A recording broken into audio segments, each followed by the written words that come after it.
ಎಲ್ರಿಗೂ ನಮಸ್ಕಾರ. ಇವತ್ತಿನ ರೆಸಿಪಿನಲ್ಲಿ ಐಸ್ ಕ್ರೀಮ್ ಮಾಡೋದು ನೋಡೋಣ. ಯಾರಿಗೆ ತಾನೇ ಇಷ್ಟ ಇರಲ್ಲ, ಚಿಕ್ಕ ಮಕ್ಕಳಿಂದ ದೊಡ್ಡವರವರೆಗೂ ತುಂಬಾ ಇಷ್ಟಪಟ್ಟು ತಿನ್ನುವಂಥದ್ದಂದರೆ ಐಸ್ ಕ್ರೀಮು. ಇವಾಗ ಮಾಡೋದು ನೋಡೋಣ. ನಾನಿಲ್ಲಿ ಮಿಕ್ಸಿ ಜಾರ್ಗೆ ಒಂದು 15-20 ಗೋಡಂಬಿ ಸೇರಿಸ್ಕೊತಾ ಇದ್ದೀನಿ. ಮತ್ತು ಬಾದಾಮಿ ಸೇಮ್ ಕ್ವಾಂಟಿಟಿನಲ್ಲೇ ಸೇರಿಸ್ಕೊಳ್ಳಿ. 2 ಪುಡಿ ಮಾಡ್ಕೊಳ್ಳೋಣ. ಈ ಥರ ಫೈನಾಗಿ ಪುಡಿ ಮಾಡ್ಕೊಳ್ಳೋಣ. ಇದಕ್ಕೆ ಬೇಕು ಅಂದರೆ ಪಿಸ್ತಾ ಹಾಕ್ಕೊಂಡ್ರೂ ಚೆನ್ನಾಗಿರುತ್ತೆ, ಇದ್ದರೆ ಹಾಕ್ಕೊಳ್ಳಿ. 1-2 ಸ್ಪೂನಷ್ಟು ಹಾಲಿನ ಕೆನೆ ಇಲ್ಲಪ್ಪ ಅಂದವರು ಫ್ರೆಶ್ ಕ್ರೀಮ್ನ ಕೂಡ ಸೇರಿಸ್ಕೋಬೋದು, ಚೆನ್ನಾಗಿರುತ್ತೆ. 2 ಸ್ಪೂನು ಹಾಲಿನ ಪುಡಿ, 2 ಸ್ಪೂನು ಸಕ್ಕರೆ ಸ್ವೀಟು ನೋಡ್ಕೊಂಡು ಹಾಕ್ಕೊಳ್ಳಿ. ಸ್ವೀಟ್ ಜಾಸ್ತಿ ತಿನ್ನೋರಾದರೆ ಹಾಕ್ಕೋಬೋದು, ಚೆನ್ನಾಗಿರುತ್ತೆ. ಸ್ವಲ್ಪ ಹಾಲು ರುಬ್ತಾ ನೋಡ್ಕೊಂಡು ಹಾಕ್ಕೋಬೇಕು. ನಾನು ಸ್ವಲ್ಪ ಒಂದು 4-5 ಸ್ಪೂನ್ ಹಾಲು ಹಾಕ್ಕೊಂಡಿದ್ದೀನಿ. ಸ್ವಲ್ಪ ವೆನಿಲಾ ಎಸೆನ್ಸು ಐಸ್ ಕ್ರೀಮ್ಗೆ ಸಿಕ್ಕತ್ತೆ, ತೊಗೊಳ್ಳಿ.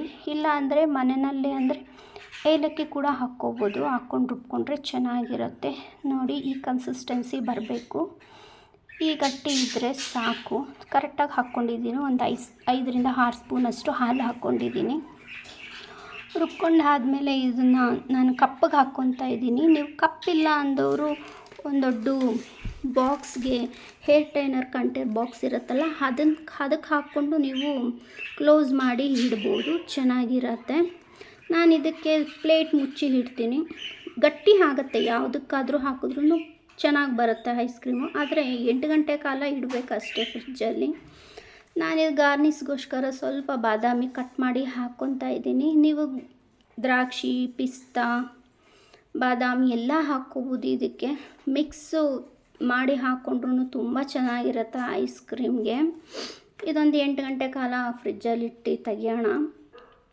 ನಾನು ರಾತ್ರಿ ಮಾಡಿ ಇವಾಗ ಬೆಳಗ್ಗೆ ತೆಗಿತಾ ಇದ್ದೀನಿ. ಇಷ್ಟು ಗಟ್ಟಿ ಆಗಿದೆ, ಯಾಕಂದರೆ ಬೆಳಗ್ಗೆ ಆದರೆ ಕರೆಂಟ್ ಹೊಟ್ಟೋಗುತ್ತೆ, ಅದಕ್ಕೆ ತೆಗ್ದಿದ್ದೀನಿ. ನೋಡಿ, ಇಷ್ಟು ಗಟ್ಟಿ ಆಗುತ್ತೆ, ತುಂಬ ಚೆನ್ನಾಗಿರುತ್ತೆ. ಒಂದ್ಸಲಿ ಮಾಡಿ ನೋಡಿ. ಇಷ್ಟ ಆದರೆ ಲೈಕ್ ಮಾಡಿ, ಶೇರ್ ಮಾಡಿ, ಕಮೆಂಟ್ ಮಾಡಿ. ಮತ್ತಷ್ಟು ಈಸಿ ರೆಸಿಪೀಸ್ಗೆ ನನ್ನ ಚಾನಲ್ನ ಸಬ್ಸ್ಕ್ರೈಬ್ ಮಾಡ್ಕೊಳ್ಳಿ.